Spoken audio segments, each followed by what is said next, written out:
Estamos muito extremamente honrados de estar no púlpito do pastor Gentesin. Não é sempre que temos esta oportunidade. Bem, de qualquer forma, louvado seja Deus, sabe? É interessante se a gente vai sair para viajar. Nós vamos procurar por sites, hotéis, restaurantes e nós fazemos uma pesquisa. Mas muitos não fazem uma pesquisa sobre o lugar onde vão depois de morrer. Eles preferem acreditar que seja como um curto feriado e não uma eternidade. Por que é assim? Eu acredito que seja porque a maioria prefere acreditar naquilo que sempre ouviu e não questiona, mas não questionar algo que pode te deixar ignorante, desinformado, você pode estar no caminho errado. O homem mais sábio que já existiu foi o rei Salomão, exceto por Jesus. Ele disse em Provérbios 14:12, é um caminho que ao homem parece direito, mas o fim dele são os caminhos da morte. E se você está aqui hoje e não é muito familiarizado com a Bíblia, não se diz um cristão, estamos aqui para lhe compartilhar algumas informações que vai te fazer tomar uma importante decisão. Então pedimos apenas que você se mantenha aberto. Até Mark Twain dizia, somos todos ignorantes apenas sobre coisas diferentes, certo? E outro homem sábio do mundo atualmente é o Dr. Chuck Missler, um professor da Bíblia, e ele disse, é certo que a única barreira para a verdade é aceitar que você já a tenha. Esta não é uma mensagem de condenação, é apenas uma mensagem de aviso. Sabe, qual pai não iria avisar seus filhos para não brincar numa rua movimentada? É isso que Deus está fazendo, está nos dando um aviso. Existe um inferno real, que é muito mais horrível que você possa imaginar, mas a escolha é sua. Você não precisa ir para lá. 12 anos atrás, quando essa experiência aconteceu, eu não queria contar para ninguém. Eu sou uma pessoa conservadora por natureza, eu sou um corretor de imóveis com minha própria empresa há 35 anos. E ser identificado por você esteve no inferno foi extremamente desconfortável para mim. Eu contei para um amigo próximo e minha mãe, 2 semanas depois, e se espalhou a partir daí. Fui sendo convidado por todo o país. Então, pelos próximos 7 anos, minha esposa e eu tiramos 2 dias de folga por semana, e nas férias nós viajamos para todos os lugares que nos convidam, e nós pagamos do nosso jeito, nunca aceitamos dinheiro de ninguém, tudo isso durante 7 anos. Daí uma editora veio até nós, depois de 7 anos a 5 anos, e nos perguntou sobre escrever o livro. Isto era algo que queríamos nos promover de maneira alguma. Mas eu fiquei feliz em escrever o livro, porque eu coloquei lá 120 versículos que falam sobre tudo que eu quero lhes contar e que já estão na Bíblia. Então, se você está aqui hoje e diz, não sei se acredito nesse cara, eu não estou aqui para te convencer a acreditar na minha experiência, eu estou aqui para te convencer a acreditar na palavra de Deus. E é só isso que importa. Então eu vou citar alguns trechos durante a mensagem, mas não sei se vou poder falar todos porque o tempo é curto. Mas você pode me perguntar, Bill, como você sabe que não foi apenas um pesadelo? Bem, há 3 razões e vou contar uma delas rapidamente. No caminho de volta dessa experiência, eu estava viajando de volta com o Senhor, o que ainda vou contar, mas nós chegamos em cima da nossa casa e eu vi meu corpo caído no chão. Então isso não foi uma experiência de quase morte, isso foi uma experiência fora do corpo, que se classifica como uma visão. Em 2 Coríntios 12, 1 e 2, Paulo dizendo a respeito de uma visão do céu. Ele disse que foi levado do corpo fora dele, ele não sabe. Bem, o Senhor me mostrou que eu deixei meu corpo e quando voltei, esse corpo não tinha forças para aguentar os horrores do inferno. As memórias e pensamentos ficaram voltando à memória e eu sabia que estavam morrendo. E eu fiquei em estado de choque e comecei a gritar. Meus gritos acordaram minha esposa, então eu gostaria que ela contasse como ela me encontrou. Certamente. Isso foi em 23 de novembro de 98, e nós costumávamos participar de um encontro de oração todo domingo à noite. Não havia nada em comum sobre aquela noite. Nós nunca tínhamos estudado o assunto inferno. Ambos somos cristãos há muito tempo, e nós fomos dormir por volta de 11, 11h30, e eu acordei com gritos vindos da sala. E a primeira coisa que fiz foi olhar para meu relógio digital, e era 3h23. Bill acordou às 3 da manhã. Então, é daí que vem o título 23 Minutos no Inferno. Então, eu fui para o corredor e eu encontrei meu marido num estado que eu nunca o vi assim. Qualquer um que conhece o Bill sabe de sua natureza calma e conservadora, muito equilibrado. Então, ver seu marido numa posição fetal no chão da sala, com suas mãos na cabeça, chorando de terror e tormenta, foi além de chocante. Eu pensei, ele está morrendo? Será que ligo para a emergência? E ele começou a gritar, ore por mim, porque o Senhor me levou para o inferno. E quando ele falou essas palavras, eu senti um alívio e paz interior. E eu sabia que era de Deus. E eu comecei a orar por ele, e o Senhor muito graciosamente tirou a tormenta e o medo de sua mente. Mas ele manteve a lembrança do que aconteceu, para que pudesse nos compartilhar sua história. E nós agradecemos a cada um de vocês aqui hoje. Vocês estão aqui pela graça divina. Dê o inferno a eles, querido.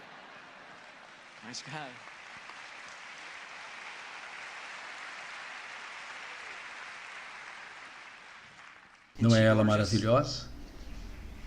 Louvado seja o Senhor. Ela é ainda mais bonita por dentro, por isso, louvado seja o Senhor.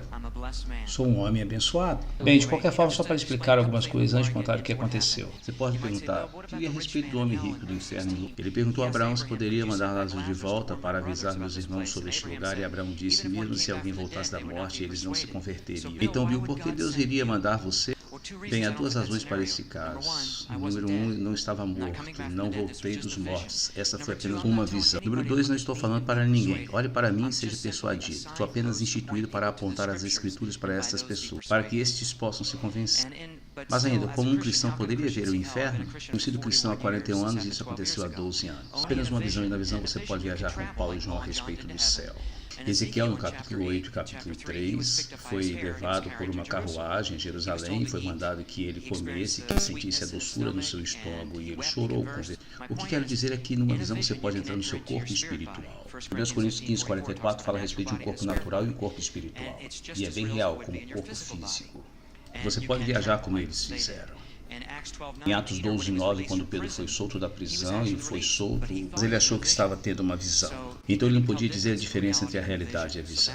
Então é assim o quanto real uma visão pode ser. Isso não é para comparar minha experiência com nenhum desses grandes homens. Isso é para te dar uma base nas escrituras de como isso ocorreu.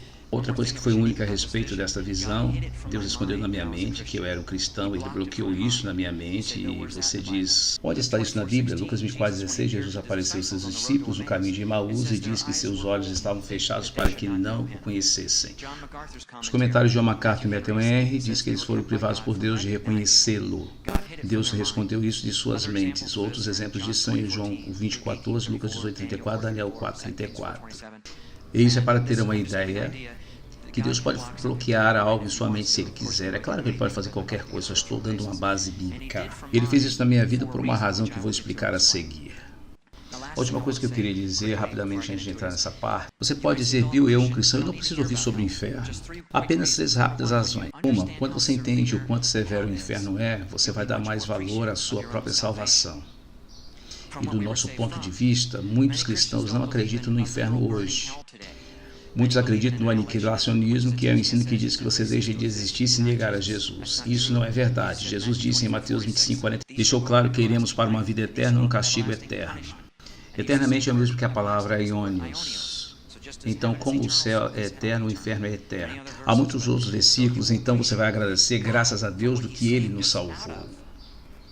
Glória ao Senhor. Amém? Número 2, vai fazer você andar mais temente a Deus. Sabe, muitos na igreja hoje vivem um estilo de vida comprometedor, eles vivem em pecado e não pode ser assim. Salmo 89:7 diz que Deus é grande e temido por todos na Assembleia dos Santos. E na palavra temor há a palavra eros, que significa tremer em terror. Sabe, Moisés foi chamado amigo de Deus e também que temia e tremia excessivamente. Então, quanto mais eu e você. Sei que somos um povo que diz Abba Pai, Pai, Papai, mas temos que ter um saudável referencial de temor do Deus Todo-Poderoso. E o respeitar não vivendo em pecado. E o temor do Senhor nos traz isso. Provérbios 16:6 diz, pelo temor do Senhor os homens se desviam do pecado. Em Jeremias 32:40 diz, e o meu temor dos seus corações para que nunca se apartem de mim. Então é por isso que o temor de Deus te mantém andando firme, e é pela sua graça que Ele nos dá a habilidade de andar em santidade. E a terceira razão é que isso também lhe dá uma paixão pelos perdidos, um desejo de testemunhar. E o Cristo disse que somente 2% dos cristãos se importam em dar testemunhos. E isso é triste, porque é para isso que fomos chamados, para testemunhar, conforme está em 2 Coríntios 5, 10 e 11. Sabemos o que quer dizer temer ao Senhor, por isso procuramos levar as pessoas à verdade. E sabendo que estão falando sobre o trono do julgamento da recompensa para os cristãos. A maioria dos comentários concordam que ele está falando sobre o julgamento do inferno em geral. Então, quando você entende o quão severo o inferno é, você será mais persuasivo com as pessoas. Em Ezequiel 33:8 diz, e se eu falhar em avisar um pecador dos seus maus caminhos, seu sangue será cobrado de minhas mãos. Essa é uma palavra muito forte. E diz o mesmo texto em Atos 20:26 e Atos 18:6. Colossenses 1:28, Cristo em vocês é a esperança da glória, por isso proclamamos advertido a todo homem, então isso vai te dar uma paixão, um desejo de querer avisar as pessoas. Por isso é importante para nós sabermos sobre o inferno. Fomos àquele encontro de oração, fomos para casa e minha esposa disse: não havia nada diferente sobre aquela noite, eu nunca estudei sobre o inferno, eu não tinha nenhum interesse nisso, não assisti filme de terror, nada a ver com isso, eu nunca tinha uma visão antes e eu acordei às 3 da manhã para pegar um copo de água e de repente eu fui puxado para fora do meu corpo, como se fosse sugado pelo corpo, e eu me senti caindo pelo ar, descendo um longo túnel e ficava cada vez mais quente. Daí eu entrei numa área de uma caverna aberta, daí eu caí no chão de pedra do inferno e olhei e vi grades, e estavam encravados em paredes de pedra.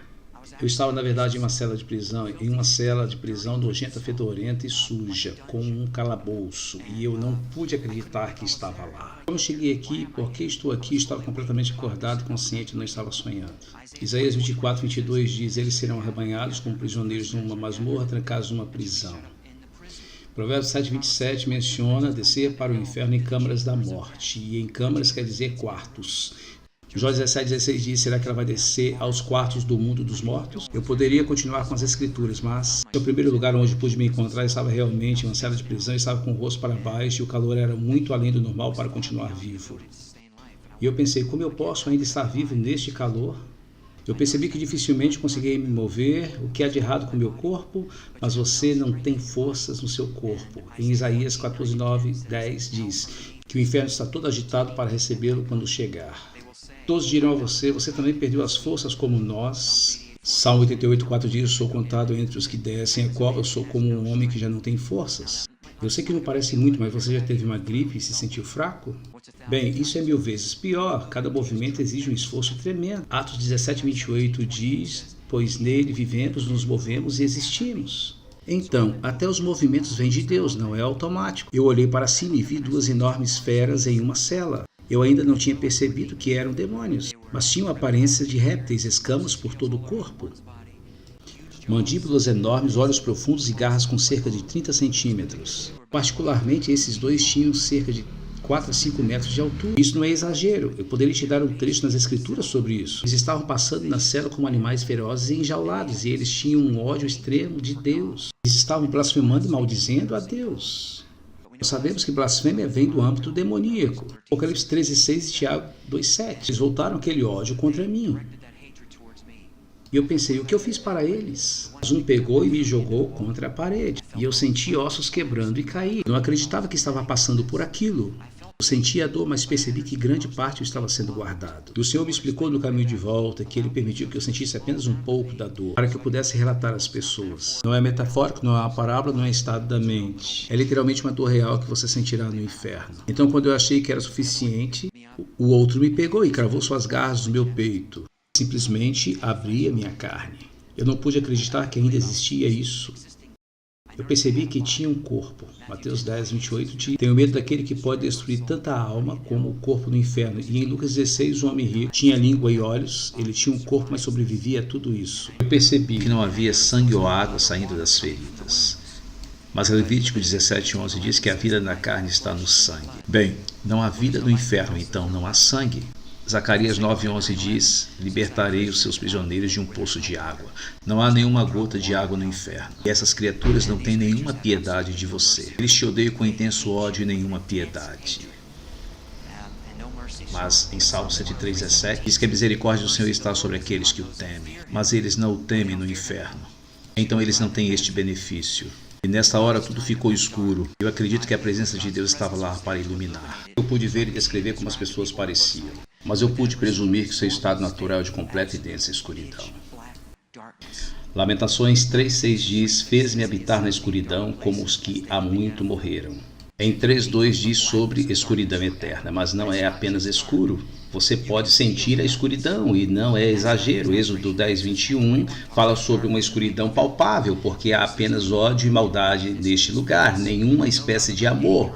O medo penetra suas células na escuridão, por todas as células do seu corpo. Daí eu fui tirado da cela. Eu fui para perto de uma grande e furiosa cova de fogo. E essa cova tinha cerca de 1,5 km quando eu reparei, e havia chamas subindo até o alto desta caverna. Literalmente chamas, não era metafórico nem parábola, era fogo de verdade. Salmo 11,6 diz que sobre os ímpios ele fará chover brasas ardentes e enxofre incandescente. Salmo 140,10 diz, caiam brasas sobre eles. Sejam lançados ao fogo em covas profundas. Mateus 6,49 diz que os anjos virão, separarão os perversos dos justos e lançarão aqueles em fornalha ardente, mas é fogo de verdade. E quero te dar mais uma passagem que prova isso. Por causa da severidade, para você entender o fogo. Em Apocalipse 9,2, diz que durante a tribulação o abismo sem fim estará aberto. Diz que há uma densa fumaça e que o nosso ar e só escurecerão com a fumaça do abismo. Então não poderia ser um fogo metafórico. Por criar fumaça de verdade tem que haver fogo de verdade para criar aquela fumaça que cobre o sol. Então é fogo real e literal que você sente no inferno. Eu poderia dar muito mais versículos, mas este foi o primeiro instante que vi pessoas. Havia pessoas dentro desta cova literalmente queimando. É a visão mais horrível ver uma pessoa em chamas. Muitos de vocês nunca viram isso. Sua carne pendurada nos ossos. Foi tão terrível ver aquilo. Salmo 49,40 diz, a aparência deles se desfará na sepultura. E elas gritavam e queimavam. Eu sei que isso é horrível, mas eu preciso lhes dizer quão terrível é o fogo do inferno. E os gritos eram tão altos. E eu queria fugir do som daquelas pessoas gritando. Mas você não pode, você tem que aguentar isso. Você já ouviu alguém gritando alto? É terrível. Há milhões de pessoas gritando. É ensurdecedor. Isaías 57,21 diz, para os ímpios não há paz, diz o meu Deus, nenhuma paz, de nenhuma forma. E de novo Isaías 32,18 diz, o meu povo habitará em morada de paz. Você não descansa lá e nem sofre em silêncio. Eu entendi que estava nas profundezas da terra. E há mais de 49 versículos que falam de onde o inferno é localizado. E eu entendi que estava em um lugar muito profundo. Veja Ezequiel 26,20, Números 16,32. Eu desci quando fui e eu subi quando eu saí. E havia diferentes níveis de tormenta, graus de punição, e eu percebi isso. Eu não sei em que nível eu estava, mas lembre, Jesus disse em Mateus 23,14, por isso serão castigados mais severamente. Em Mateus 10,15 ele diz que no dia de julgamento haverá menos rigor para Sodoma e Gomorra do que para aquela cidade. Veja, há mais tolerância. Em Hebreus 10,28 diz, com mais severo castigo julgam vocês que merece aquele que pisou aos pés o Filho de Deus. Então há uma punição maior, enfim, não existe um nível confortável no inferno, é tudo horrível, muito além do que se possa imaginar. Por isso Jesus nos avisou sobre o inferno, 46 versículos ele deu sobre o inferno, e 18 desses versículos são sobre o fogo do inferno. Então ele está nos avisando, realmente existe um inferno e ele não quer que você vá para lá. Eu queria falar com minha esposa, nós somos muito próximos. Eu sabia que nunca haveria de novo, ela não fazia ideia de onde eu estava. Eu nunca poderia explicar a ela que ficaria lá por toda a eternidade, e esse pensamento foi extremamente atormentador.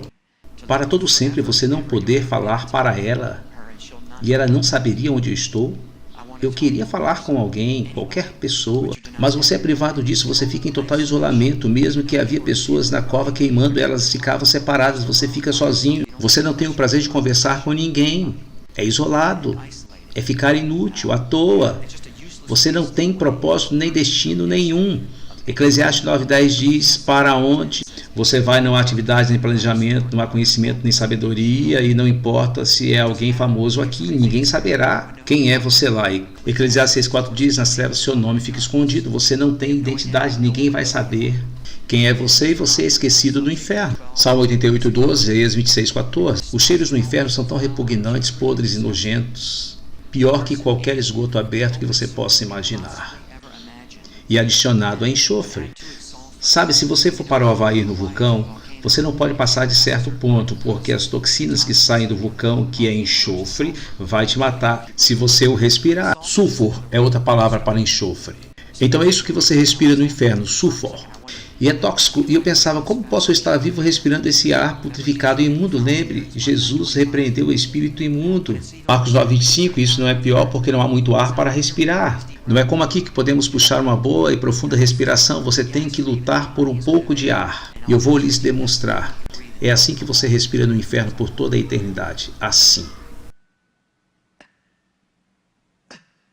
Isso é o máximo de ar que você consegue.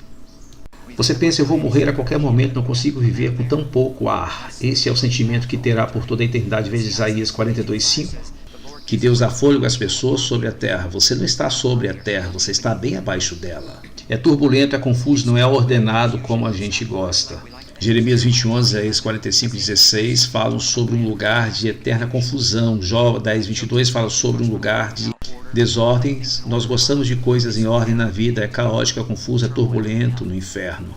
Você precisa dormir no inferno, assim como precisamos dormir aqui. Só fiquei lá 23 minutos, mas senti como se fosse 23 semanas e eu estava fisicamente absolutamente exausto. Eu queria só descansar meus olhos. Descansar, mas não há descanso nunca. Então, por toda a eternidade você tem que fazer isso, assim como aqui. Se você ficar acordado 2 noites, você se sente destruído após 2 noites. Bem, é assim que você ficará para sempre, sempre, vai piorando. E em Apocalipse 14:11 diz que a fumaça do tormento sobe para todo sempre e não há descanso dia e noite. Não há descanso das tormentas e nem de nada. Porque Isaías 57:20 diz, mas os ímpios são como o mar agitado, incapazes de sossegar, sabe? O mar sempre se movendo. Mas novamente o descanso é uma bênção de Deus. Porque o Salmo 127:2 diz que é o Senhor quem concede sono aos seus amados. Você não é seu amado lá. Eu estava de pé, próximo a essa cova de fogo, e vendo pessoas realmente queimar, e demônios atormentando pessoas. Foi a visão mais terrível, ver pessoas em chamas e queimando e sem esperança, e perdidas com demônios as atormentando.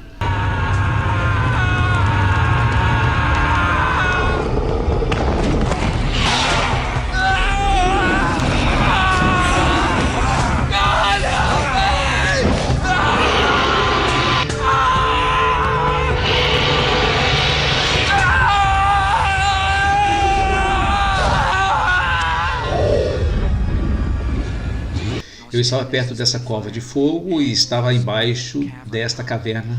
E ao redor de todas as paredes, das paredes da caverna, havia criaturas demoníacas de todos os tamanhos e formatos, criaturas distorcidas, deformadas, grotescas, horríveis, nenhuma simetria em seus corpos, uma perna maior que a outra, um braço menor que o outro, grotescas, feias, algumas com 70 a 90 centímetros de altura, algumas com 3, 4 metros de altura. Havia demônios que pareciam com aranhas, elas tinham cerca de 1 metro.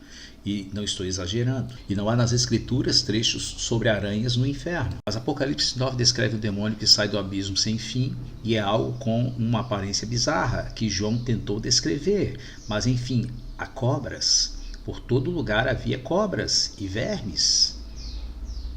Vermes por todo lugar, milhões de vermes. E Jesus falou, onde os vermes não morrem e o fogo não se apaga. E é isso que tem lá, ele usou a palavra vermes. Então realmente tem vermes sobre você.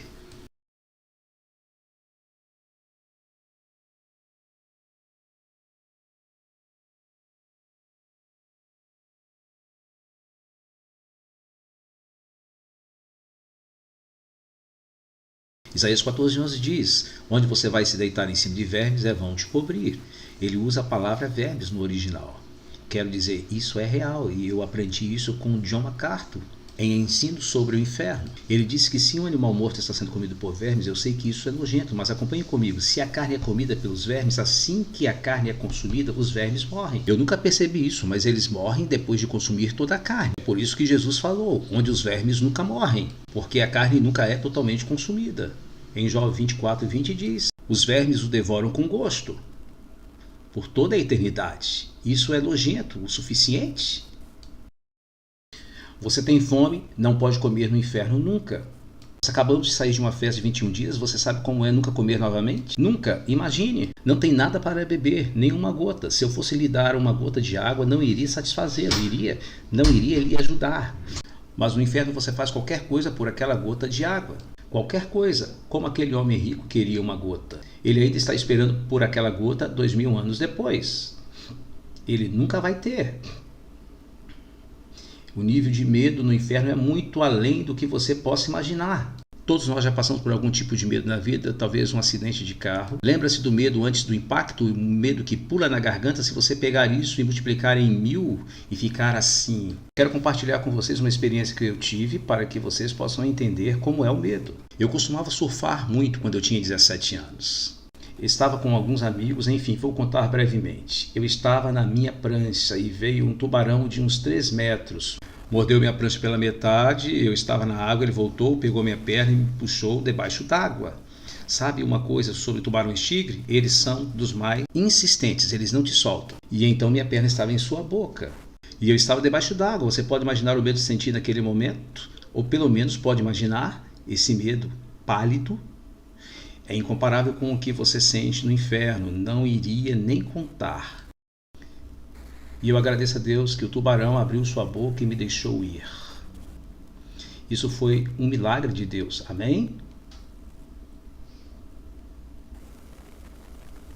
E o mais milagroso é que não ficou nenhuma marca na minha perna. Isso é impossível. Deus já estava cuidando de mim. Eu nem era cristão ainda, mas eu fui salvo logo após isso. Então, louve a Deus. Graças a Deus, ainda tenho minha perna. Obrigado, Senhor. Você pode perguntar, Bill, por que o inferno é tão horrível? Por que Deus faria um lugar terrível assim?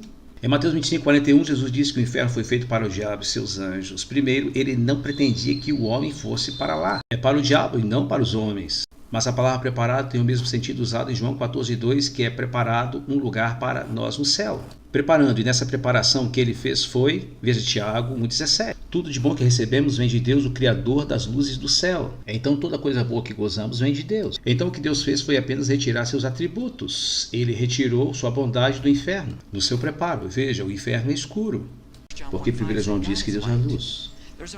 Só a morte no inferno, porque João 1,4 diz Deus é vida. Só a ódio no inferno, porque 1 João 4,16 diz que Deus é amor.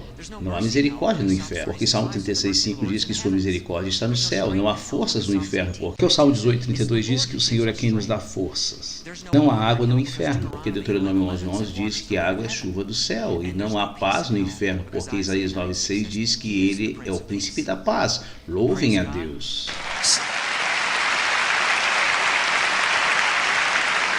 Então, veja, se Deus se retira, tudo de bom vai com ele.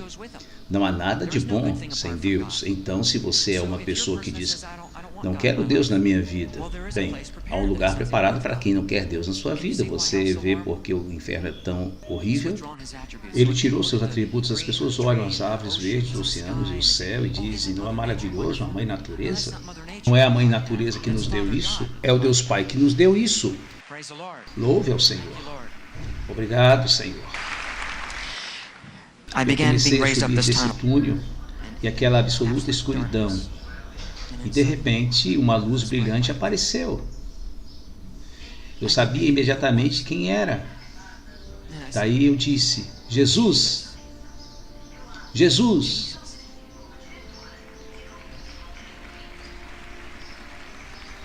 Eu não vi seu rosto. Eu só vi uma figura de um homem em meio a um brilho, puro santo brilho, como nenhuma luz que já vi. E eu caí a seus pés como se tivesse morrido. E eu não sei o que aconteceu lá, mas em Apocalipse 1,16, João, quando o viu, disse que brilhava mais que o sol e ele caiu como morto. Enfim, depois de um tempo ele me tocou com pensamentos. E enquanto estava lá aos seus pés, que eu percebi, porque ele foi para a cruz. E não preciso ir para aquele lugar.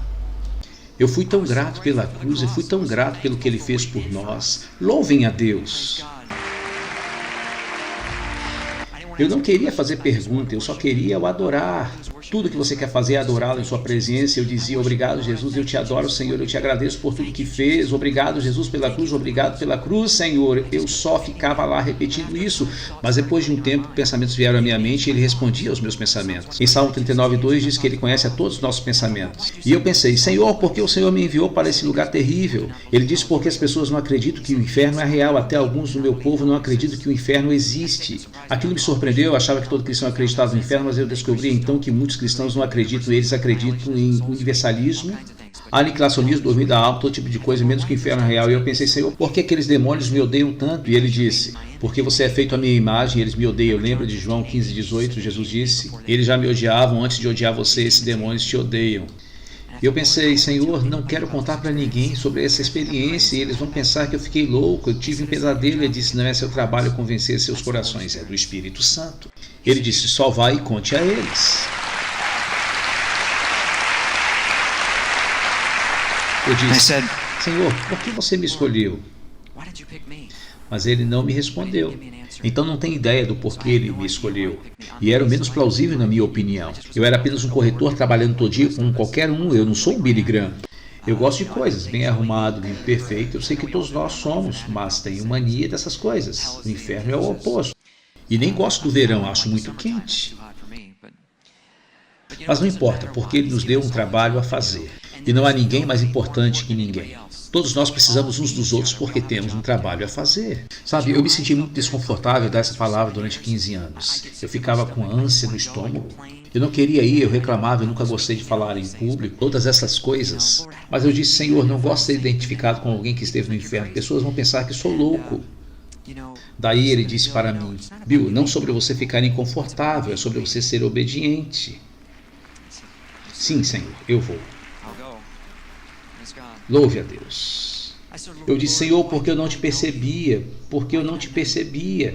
Ele disse, porque se você me percebesse, você teria esperança. Veja, se eu fosse um cristão, e eu era, mas ele escondeu isso de mim, eu saberia, graças a Deus, por me tirar daquele lugar. Mas eu não percebi aquilo. Mas ele queria que eu sentisse o que um não salvo sente lá. Sem esperança. E ninguém aqui tem a mínima ideia do que é ficar sem esperanças. Sua situação pode ser terrível, mas você sempre pode morrer para sair de lá. No inferno você não pode. Você vive por toda a eternidade porque você foi feito à imagem de Deus. Você nunca pode sair. E essa é a pior parte.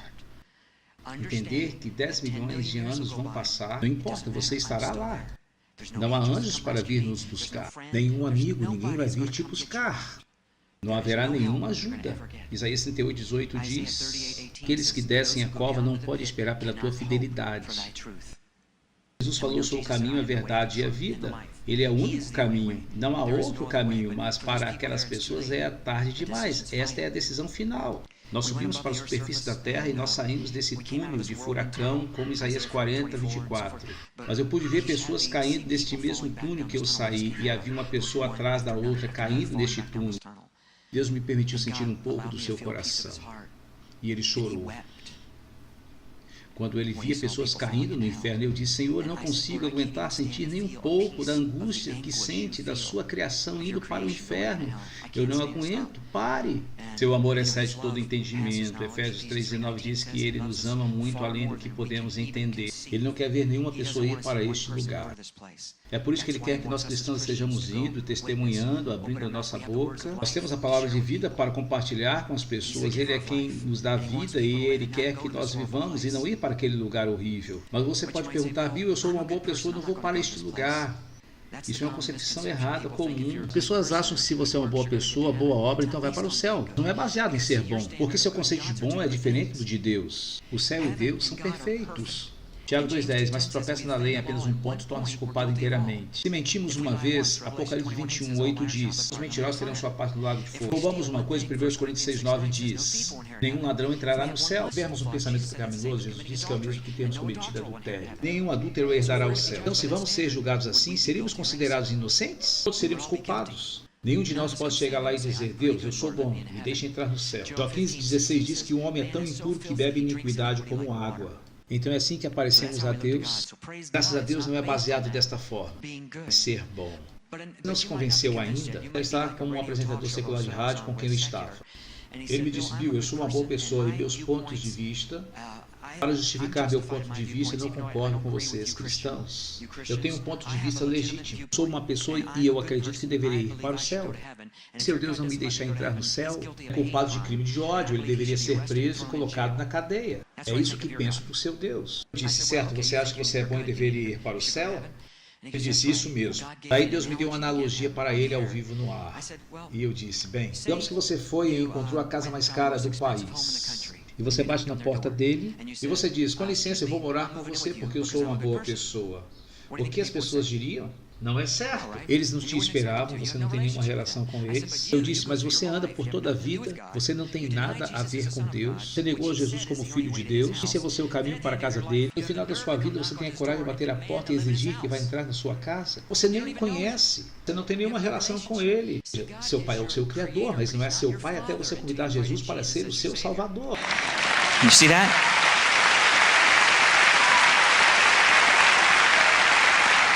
Gálatas 3:26, João 12, João 8:44, João 17:9, Romanos 9:7 e 8, todos explicam que Deus é seu Criador, mas não seu Pai. Então você não tem direito de estar em sua casa. É arrogante pedir para morar com alguém quando você nem o conhece. Ele disse, vocês cristãos são neuróticos, vocês pensam que são os únicos com a razão. Eu penso que todos os caminhos levam a Deus, é o que eu penso. Eu disse, bem, deixe-me dar outra analogia, porque ele não queria ouvir a Bíblia. Você não pode falar coisas da Bíblia para os seculares, eles te ignoram, daí Deus me deu uma analogia. Eu disse, bem, digamos que você me convida para jantar. Você me diz, Bill, você tem que ir a sul da estrada 95.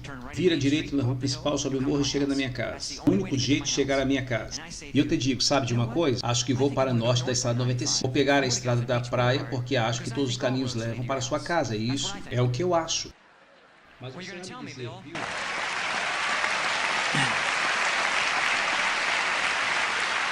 Bill, você não vai chegar na minha casa, você não está seguindo as minhas instruções. Da mesma forma, Deus indica o caminho correto para a sua casa. Acho que Deus sabe onde ele mora. Amém? Tudo o que temos que fazer é seguir suas coordenadas. Isso não é ser neurótico, ele está sendo específico. Está lhe dando coordenadas específicas de como chegar à sua casa e não está tentando te manter de fora. Sabe, Deus não está lá em cima dizendo, eu acho que esse vai para o céu, esse vai para o inferno. Não é assim. Todos nós, acima da idade da responsabilidade, estamos automaticamente a caminho do inferno. O 3:17-18 explica isso, nós já estamos condenados por causa do pecado. Então ele não está te enviando, você já está indo para lá. É por isso que ele veio, para ter tirado esse caminho. Tudo que você tem que fazer é olhar para a cruz. Ele disse, Deus não pode olhar além dos meus pecados? Eu não mato ninguém, Deus não pode olhar além dos meus pecados? Eu disse, não, por duas razões. Número 1, ele é um bom juiz e um bom juiz não deixa o criminoso ser libertado, certo? Ele tem que punir o criminoso. Da mesma forma, Deus tem que punir o pecado. Mas ele tirou essa punição com Jesus. Se você não aceita e nega Jesus, você é punido. A escolha é sua. Mas você nunca poderá pagar pelos pecados, porque somente o sangue de Jesus pode pagar pecados. O tempo não importa, porque mesmo se saísse do inferno, você ainda seria um pecador. Então, se você disser, eu paguei 2000 anos no inferno, você ainda seria um pecador. Então, o tempo seriam ações, e a Bíblia diz que somos salvos pela graça e não por ações. Isso não funcionaria. Mas outra razão, em Hebreus 12:29 diz... que Deus é fogo consumidor. Na 1:5 diz a mesma coisa. Isso quer dizer que, digamos que eu coloque a minha mão no fogo para pegar algo, o fogo me queima. Eu não diria. Por que aquele fogo me queimou? Isso foi muito feio da parte dele. Eu não fiz nada, aquele fogo. Eu não diria isso, diria. Por quê? Porque a natureza do fogo é queimar. Bem, a natureza de Deus é consumir o pecado. Então veja, o santo Deus e o homem pecador não são compatíveis, assim como sua mão e o fogo não são compatíveis. Se nos apresentamos à presença de Deus como estamos, nós seremos consumidos por sua natureza. Então, como pode o homem se apresentar à presença de Deus? Só há um jeito, temos que comparecer sem pecado. E como isso pode acontecer? Só há uma maneira. E se tem alguém que teve uma vida perfeita e nunca pecou nenhuma vez, essa pessoa é Jesus Cristo. E ele fica diante do Pai e diz, eu nunca pequei. Eu vou trocar minha justiça pelo pecado deles. Eu vou levar os pecados deles no meu corpo, se eles confiarem em mim, não nas obras. Tito 3:5 diz, não por causa de atos de justiça por nós praticados, mas devido à sua misericórdia ele nos salvou. Então, se confiarmos no que Jesus fez e não em nossas ações, então ele aceita a nossa confiança como justiça. Ele nos dá a sua justiça e pega nosso pecado e lava com seu sangue. Agora podemos ficar lá e parecermos ser sem pecado, porque ele levou nossos pecados. Isso não é um plano maravilhoso que Deus criou? Louve a Deus. Mas você pode dizer, eu não gosto deste único caminho que vocês cristãos têm. Você tem que ser grato por existir um caminho. Que Deus fez um caminho. Ele fez um caminho onde não existia caminho. Sabe, Deus te ama, por isso ele lhe deu livre-arbítrio para escolher. Cabe a você. Mas veja, em Apocalipse 21:8 ele disse, todos os incrédulos serão sua parte no lago de fogo. Então, se você disser, Bill, eu não acredito nisso, ele acabou de lhe dizer onde você vai acabar. Você manda você mesmo para o inferno. Suas próprias palavras vão te condenar, Jesus disse. Ele não está te mandando, suas próprias palavras te condenam, a escolha é sua. Ele te ama e não quer que você vá para lá. Sua alma é eterna, tão preciosa para Deus, tão valiosa. Então essa é a direção exata para o céu que te dou. João 3,36 diz, o que crê no Filho tem a vida eterna. Já quem rejeita o Filho não verá a vida, mas a ira de Deus permanece sobre ele. Você tem que conhecer o Filho. Como se faz isso? 2 versículos. Lucas 13:3, Jesus disse: se não se arrependerem, vocês todos também perecerão. Temos que nos arrepender. E todo arrependimento significa ser humilde o suficiente para dizer: eu sou um pecador, eu não posso salvar a mim mesmo. Eu quero me afastar dos meus pecados, quero seguir a Jesus. Agora, sozinho você não consegue se afastar do pecado. Mas com o Espírito Santo e a graça de Deus, Ele te dá poder para se afastar do pecado. Você tem que se dispor, dizer: eu quero me afastar do pecado e se arrepender. Me perdoe pelos meus pecados. Isso é arrependimento. Em Romanos 10, 9 e 10 diz: se você confessar com a sua boca que Jesus é Senhor e crer em seu coração que Deus o ressuscitou dentre os mortos, será salvo. Você tem que acreditar com o seu próprio coração e confessar com a sua própria boca. Esta é a clara direção do céu. Não há outro caminho. Como Jesus disse: eu sou o caminho, a verdade e a vida, ninguém vem ao Pai senão por mim. Se você quer morar na casa dele, tem que ser do jeito dele. E é meu último versículo para vocês nessa noite hoje. Apocalipse 20:15 diz: aqueles cujos nomes não foram encontrados no livro da vida foram lançados no lago de fogo.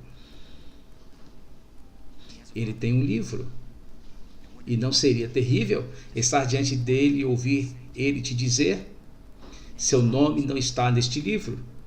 Afaste-se de mim para o eterno lago de fogo preparado para o diabo e os seus anjos. É isso que ele vai te dizer.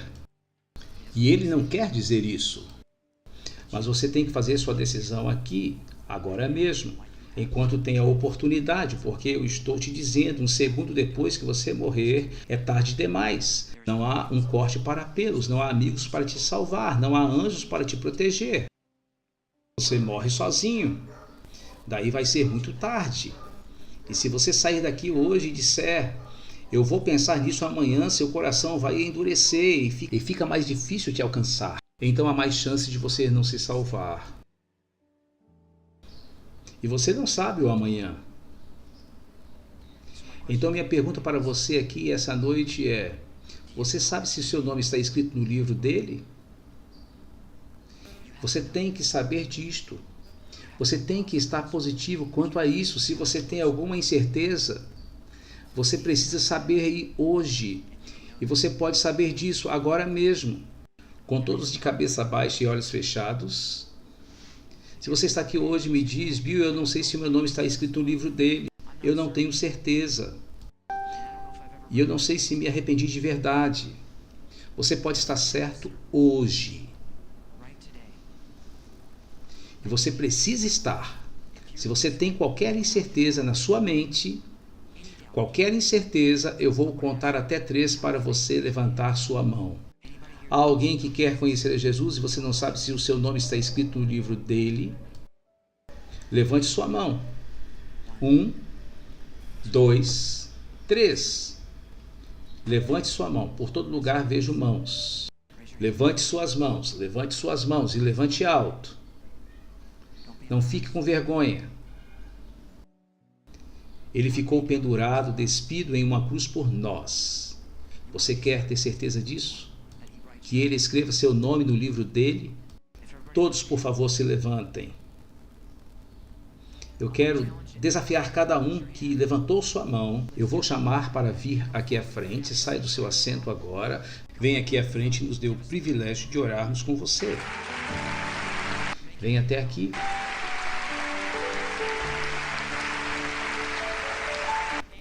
Qualquer pessoa, se em sua mente você não tem certeza, por favor, não vá embora. Por favor, não vá embora daqui. Venha até aqui à frente.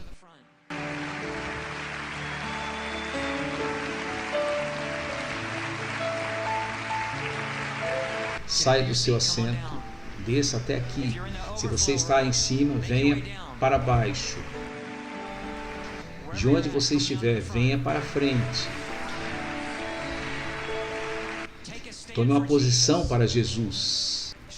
Mostre que você quer algo sério com Ele, que está fazendo um compromisso hoje. Esta é a decisão mais importante que você pode fazer. Continue vindo, continue descendo. Se há mais alguém, continue vindo.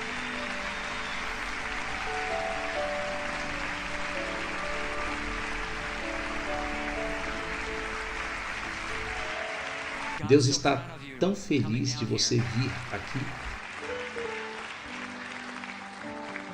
que seu nome vai ser escrito no livro dele hoje. Isso é uma coisa maravilhosa. Deus tem um livro enorme e seu nome estará lá. Louve ao Senhor. Não há nada melhor que ter seu nome escrito em seu livro. Louve a Deus.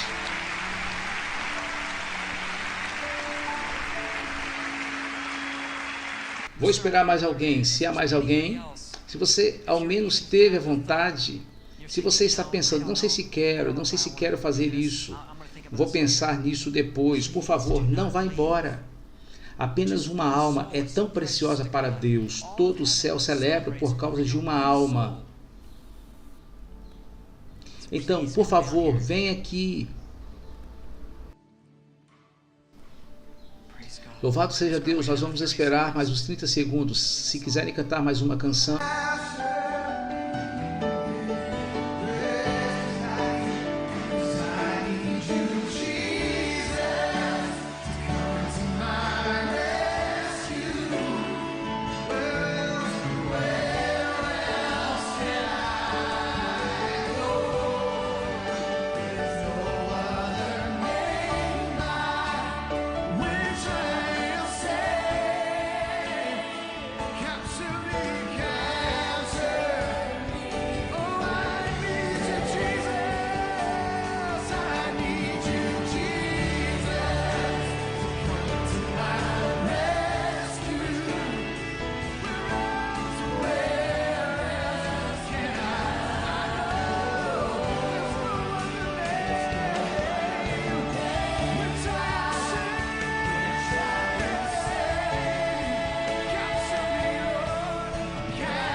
Glórias a Deus.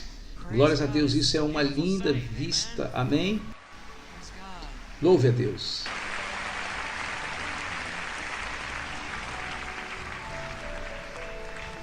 Certo, nós vamos fazer mais uma oração. Se há mais alguém, são os últimos segundos. Venha até aqui. Por favor, venha. Nós vamos fazer uma oração que vai mudar toda a sua eternidade. Você vai repetir comigo, mas tem que vir do seu coração. Você simplesmente pede a Deus para te perdoar e o convite para entrar no seu coração.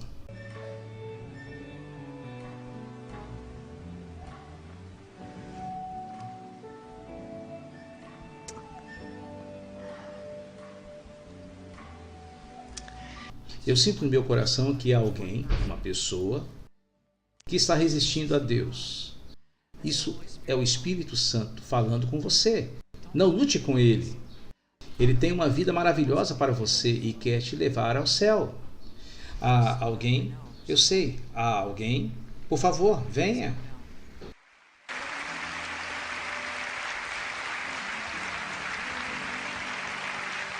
Glória a Deus. Louve a Deus. Sim.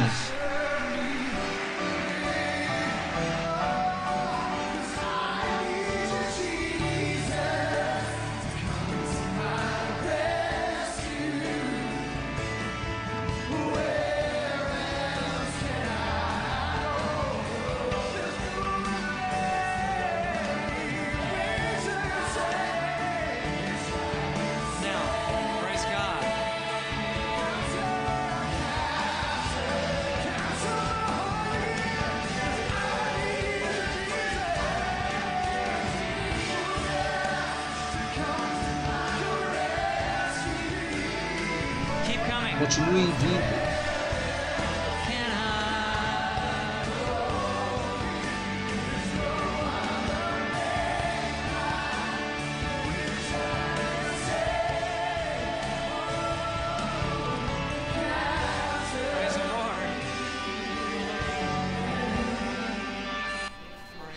Louvem ao Senhor. Glória a Deus. Estou esperando mais de um minuto. Uma alma é tão preciosa para Deus. Uma alma. Então vamos esperar mais de um minuto. Agradeço sua paciência, mas não há nada mais importante que a alma de alguém. Glória a Deus. Amém? Certo. Eu me sinto melhor. Eu sabia que tinha algumas pessoas se segurando. Certo? Glória a Deus. Vocês estão prontos para fazer essa oração, certo? Todos nós podemos orar juntos? Diga, querido Deus que estás no céu, eu sei que tenho pecado e eu não posso me salvar. Eu creio que o Senhor enviou seu Filho Jesus para morrer em uma cruz por mim. E ele foi crucificado. E ele morreu. Foi sepultado. Mas ressuscitou. E ele vive para todos sempre. Obrigado, Jesus, por perdoar os meus pecados. Eu me arrependo. Eu me afasto dos meus pecados. Me ajude a te seguir todos os dias da minha vida. Eu peço que entre em meu coração. Eu o recebo como meu Senhor e Salvador. Você é o Filho de Deus. Você morreu por mim. E é o seu sangue que me lavou dos meus pecados. Obrigado, Jesus, por me salvar. Eu declaro que agora sou um cristão que nasceu de novo, indo para o céu. E eu vou te seguir todos os dias da minha vida, em nome de Jesus. Amém. Amém. Glória a Deus.